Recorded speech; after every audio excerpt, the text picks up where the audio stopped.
धन्यवाद हो पिता परमेश्वर जी, धन्यवाद हो यीशु मसीह। प्रियो, हम प्रभु यीशु मसीह के नाम में आपको परमेश्वर पिता को धन्यवाद देते हैं, प्रभु यीशु मसीह को धन्यवाद देते हैं और धन्यवाद देते हैं पवित्र आत्मा परमेश्वर को धन्यवाद देते हैं कि एक बार फिर परमेश्वर ने आज आपके सामने रूबरू किया है कि फिर एक बार हम कुछ विषयों पर चर्चा करें। और आज हम कुछ विषयों पर जो चर्चा करने जा रहे हैं, हमारा विषय है परीक्षा। और जो बाइबल हमसे कहती है उस विषय पर हम जल्दी से विचार करेंगे। प्रियों, आइए प्रार्थना करें। प्रेमी पिता परमेश्वर, प्रभु यीशु मसीह के नाम से आपके पास आते जब हम बाप परीक्षा के विषय में जानना चाहते हैं प्रभु जी, परीक्षा होती क्या है प्रभु जी, उसके विषय में समझना चाहते हैं प्रभु जी, बस सहायता कीजिएगा पवित्र आत्मा यीशु के नाम पर। प्रभु सुनने वाले को हर एक को आशीष दे प्रभु जी, और प्रभु ग्रहण करने के लिए मन, समझने के लिए स्वर्गीय बुद्धि प्रदान कीजिएगा प्यारे पिता, ताकि आपके रहस्य को समझ सकें प्रभु। ऐसी दया और कृपा कर दीजिएगा प्यारे पिता परमेश्वर जी। सब बातों में आपको आदर, आपको सम्मान देते पिता, और धन्यवाद के साथ दुआ यीशु के नाम पर मांग लेते हैं, आमीन। तो आइए इस समय जो है हम परमेश्वर के वचन को जानें, और परमेश्वर का वचन हमको क्या कहता है, जिसकी पुस्तक जो बाइबल हमसे कहती है। तो हमारे बीच में हमारे बेटे सौरभ है, वो परमेश्वर के वचन को पढ़ने में अगुवाई करेंगे, और वो मरकुस की किताब और उसका 4वां अध्याय और उसके 16वें पद को वे पढ़ेंगे जी।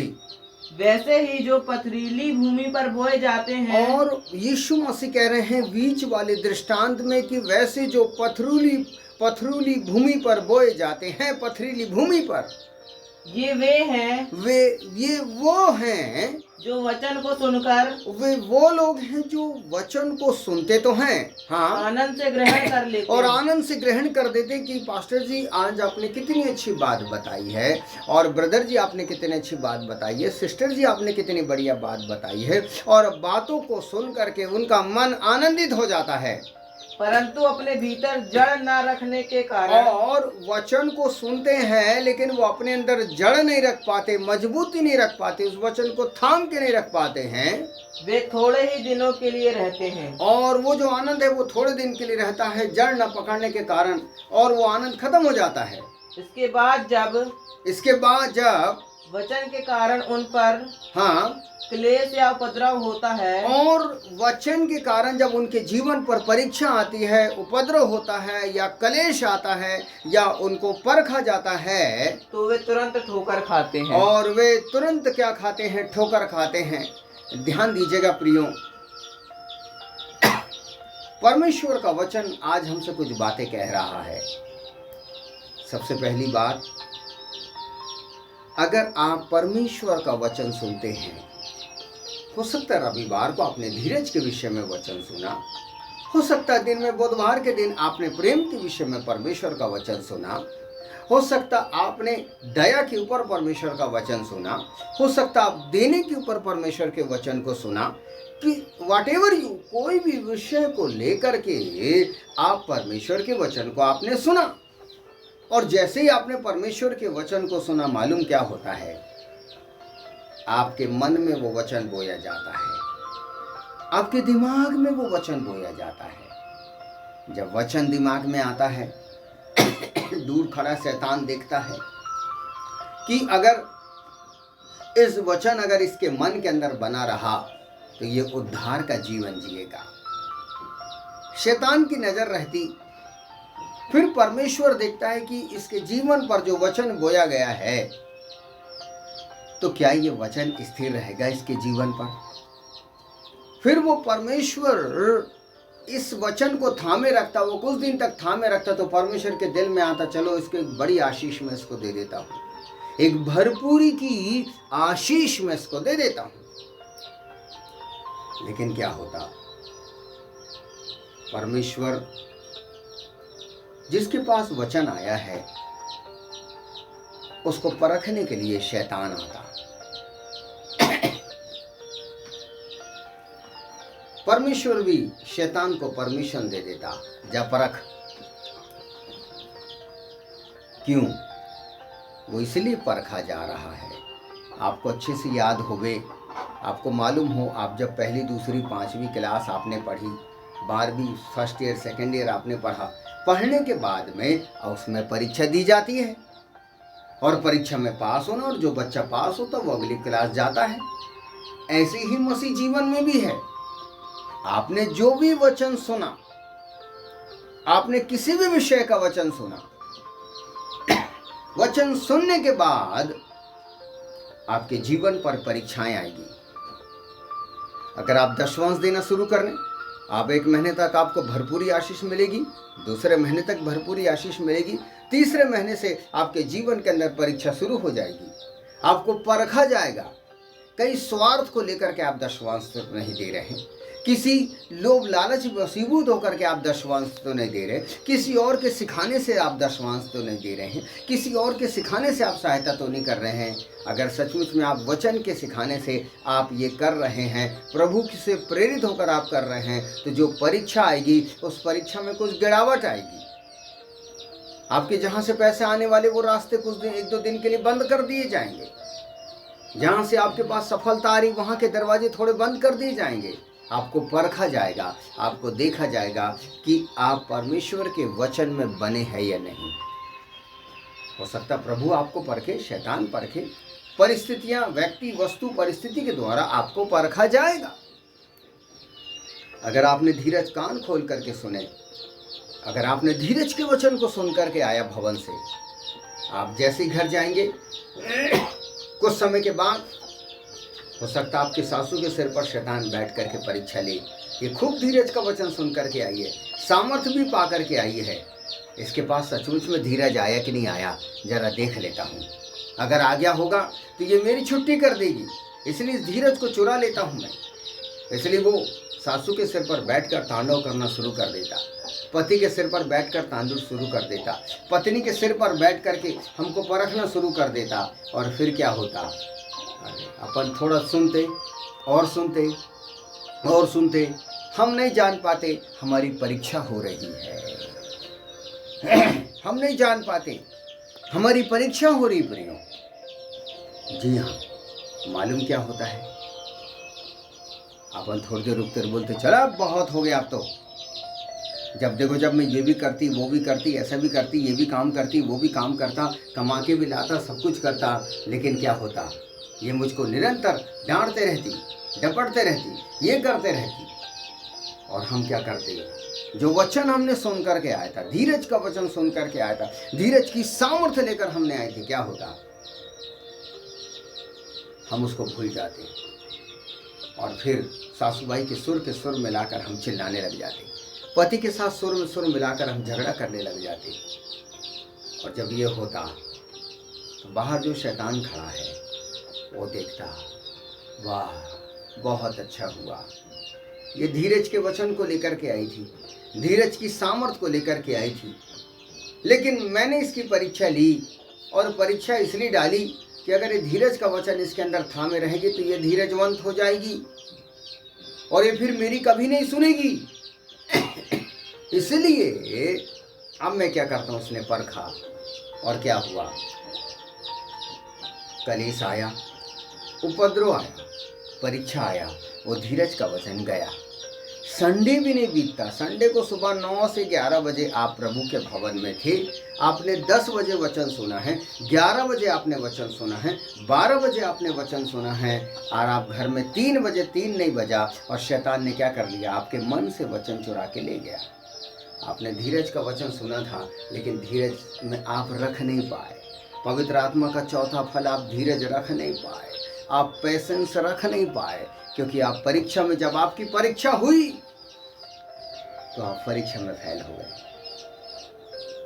कितने विश्वासी हैं जो आज परीक्षा में फेल हो रहे हैं, कितने परमेश्वर के दास हैं जो परीक्षा में फेल हो गए। जी हाँ, एक बार बीते कुछ संडे पहले मैं प्रभु का वचन सुन करके आया, जैसे घर में आया, घर में आकर के हमारी जो बेगम साहिबा है, सूरीमती जी है, वो हमसे लड़ पड़ी, बोले तुम ये नहीं करते, मेरे को लेकर के नहीं जाते, तुम मेरा ख्याल नहीं रखते। बहुत सारी शिकायतें उन्होंने मुझसे की।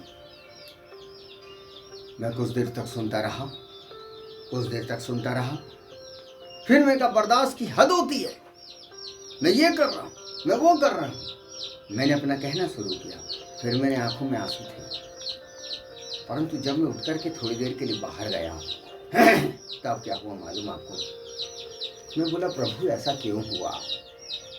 तब पवित्र आत्मा कह रहे थे परखे जाने का समय, ये परीक्षा का समय था। यीशु ने कहा जब कलेश हुआ, उपद्रव हुआ, आनंद से मैंने वचन तो ग्रहण किया, लेकिन जब परीक्षा में बैठने का पास आया हम फेल हो गए। तब हमको समझ में आया इस सारा षड्यंत्र शैतान ने इसलिए रचा था कि जो आनंद का सुसमाचार तुमने सुन करके आए हो या आनंद के विषय में प्रचार करके आए हो, वो आनंद तुम्हारे अंदर बना ना रहे। हालेलुया। इसलिए सावधान। इसलिए एक बार 17वें पद को बड़े ध्यान से पढ़िएगा सर। 17वां पद। हाँ बेटा। परंतु अपने भीतर जड़ न रखने के कारण, जड़ न रखने के कारण, इसका मतलब अपने भीतर अपने को जड़ रखना पड़ेगा। अगर आप परीक्षा में स्थिर होना चाहते हैं तो आपको जैसी बीवी चिल्लाने भिड़ जाए या पति चिल्लाने भिड़ जाए या सासू चिल्लाने भिड़ जाए या ससुर आपको चिल्लाने के लिए भिड़ जाए, पड़ोसी आपके ऊपर चढ़ बैठे नमक मिर्ची लेकर के चढ़ने बैठ जाए, अगर कोई भी आपसे लड़ रहा है बेवजह, ये समझ जाइए कि वो शैतान उनके सिर पर बैठ करके तुम्हारी जड़ को उखाड़ने की कोशिश कर रहा है। जो वचन तुमने सुना है उसको उसमें परीक्षा में डाल करके वो वचन को चुराने के लिए आया है। आपको ये सार्व बुद्धि से समझना पड़ेगा। और आगे, वे थोड़े ही दिनों के लिए रहते हैं। और क्या होता, फिर शैतान आया और वो वचन को उस समस्या में डाल करके वो वचन का, धीरज का वचन या प्रेम का वचन, XYZ जो भी वचन आपके पास आया है, वो वचन को चुरा के ले जा लेता है। वो थोड़े समय तक रहता है। और आगे, इसके बाद जब वचन के कारण उन पर क्लेश या उपद्रव होता है। अब एक बात ध्यान दे, इसका मतलब वचन आया है, वचन के बाद परीक्षा आना ही है। क्योंकि परीक्षा अगर आएगी नहीं तो हम मजबूत नहीं होंगे, हम दृढ़ नहीं होंगे, हम शैतान को हरा नहीं सकते। और अगर आपको शैतान को हराना है, परिस्थितियों को हराना है, तो आपको परीक्षा में स्थिर रहना पड़ेगा। जब भी आपके घर झगड़े का माहौल हो, जब भी किसी प्रकार का माहौल आपके सामने क्रिएट हो, निर्माण हो, आप समझ जाइए आप वचन सुन करके आ रहे हैं। हो सकता आप कॉटेज मीटिंग अटेंड करके आ रहे हैं, हो सकता कहीं से एक प्रार्थना सभा आप अटेंड करके आ रहे हैं, आप एक बड़ी सभा को अटेंड करके आ रहे हैं। जैसे आप घर आएंगे, परमेश्वर आपके दिलों में पवित्र आत्मा डालेगा, काम करेगा, लेकिन बाजू में शैतान है। वो आपके बच्चों के सिर पर बैठ जाएगा, वो आपको चिल्लाने पर मजबूर करेंगे। आपकी पत्नी के सिर पर बैठ जाएगा, वो चिल्लाने पर वो आपको मजबूर करेंगे। वो ऐसा कुछ करेंगे कि आपने जो वचन सुना है वो वचन आपके मन से चोरी हो जाए। प्रिय, वो परीक्षा लेकर वचन को चुराना चाहता है। इसलिए सावधान। जब जब हमारे जीवन पर परीक्षा आए, खरे निकलो। अय्यूब के समान खरे निकलना पड़ेगा। प्रिय, यीशु मसीह के ऊपर भी कितनी परीक्षाएं आई, कितने बार लोगों ने उनको परखा, लेकिन वो खरा निकला, क्रूस की मृत्यु तक विश्वास योग्य रहा। ऐसे ही मुझको और आपको भी जब परमेश्वर का वचन हमारे पास आता है, उसको शैतान चुराने के लिए आता है, उसको चुराने मत दो। वो कितने तुम पर चिल्लाए, कितने गुस्सा करे, आप गुस्सा मत करो। क्योंकि याकूब की किताब में लिखा है, ये होमवर्क है, आप ढूंढिएगा। और याकूब की किताब में लिखा है कि यदि कोई अपने आप को भक्त समझे और परमेश्वर की भक्ति करे, यीशु मसीह की भक्ति करे और अपनी जीभ पर लगाम ना दे, तो उसकी भक्ति व्यर्थ है। प्रियो, हाँ, परीक्षा तो आनी है, परीक्षा तो आएगी ही। हमारे प्रभु के जीवन पर परीक्षा आएगी, तो उसके चेलों के जीवन पर तो परीक्षा आएगी ही आएगी। लेकिन इस परीक्षा में पास होने के लिए हम सब पवित्र आत्मा की सहायता लें, पवित्र आत्मा की मदद लें। कहें प्रभु जब भी ऐसी परीक्षा का समय आए, आप मेरी सहायता करो, आप मेरी मदद करो, जिससे कि मैं परीक्षा में पास हो जाऊं और ताकि जो वचन मेरे जीवन पर बोया गया है उसमें मैं जड़ पकड़ूं, इतना मजबूत जड़ हो जाए कि कोई कितना ही प्रयास करे मुझे क्रोध दिलाने के लिए, मुझे क्रोध ना आए। कोई कितना कोशिश करे कि मैं झूठ बोलूं, वो झूठ ना निकले। शैतान कितने प्रकार का प्रयास करे, क्योंकि अभिषेक क्रोध के कारण ही ठंडा होता है। प्रियो, शैतान का सबसे बड़ा हथियार है क्रोध। वो किसी न किसी सिर पर बैठकर हमको क्रोध दिलाता, फिर हम जंजलाहट में आते और हम वो कर गुजरते सकते जो हमें नहीं करना चाहिए। इसलिए आइए हम परीक्षा में सावधान हो जाएं, प्रभु की सहायता से परीक्षा से बचे। प्रियो, इन दिनों में कितने आत्मिक बेटे बेटियां हैं, हो सकता आप परीक्षा के दौर से आप गुजर रहे होंगे। आप प्रभु से वचन मांगे और कहें, प्रभु इस परीक्षा से मुझको बाहर निकाल, मैं इस परीक्षा में सफल होना चाहती प्रभु तेरी सहायता से। आइए सब प्रार्थना करें। दयालु पिता, आपने मरकुस के सुसमाचार 16 और 17 में आपने कहा कि पथरीली भूमि के वे हैं जिन पर वचन तो बोया जाता है, परंतु धूप निकलती और वे जल जाते हैं। प्रभु जी, बस आपसे विनती है प्यारे पिता, अपनी बड़ी दया इन बच्चों पर बरसने दे, अपने दासों पर, अपने आत्मिक बेटे बेटियों पर ये दया बरसा प्रभु, कि जब जब इनके जीवन पर परीक्षा आए सफलता भी आने दे। प्रभु जी, आप सफल करें प्रभु, हर परीक्षा में ये सफल हो प्रभु जी, और परीक्षा में सफल होकर के प्रभु जी वो जड़ पकड़ते चले जाएं वचन में, स्थिर होते जाएं वचन में। प्रभु ऐसी दया और कृपा कर दीजिएगा पिता। आपने हमारी प्रार्थना को सुना, इसलिए धन्यवाद देते, सब बातों में आपको आदर, आपको सम्मान देते हुए दुआ यीशु के नाम पर मांग लेते हैं, आमीन। सभी को जय मसीह।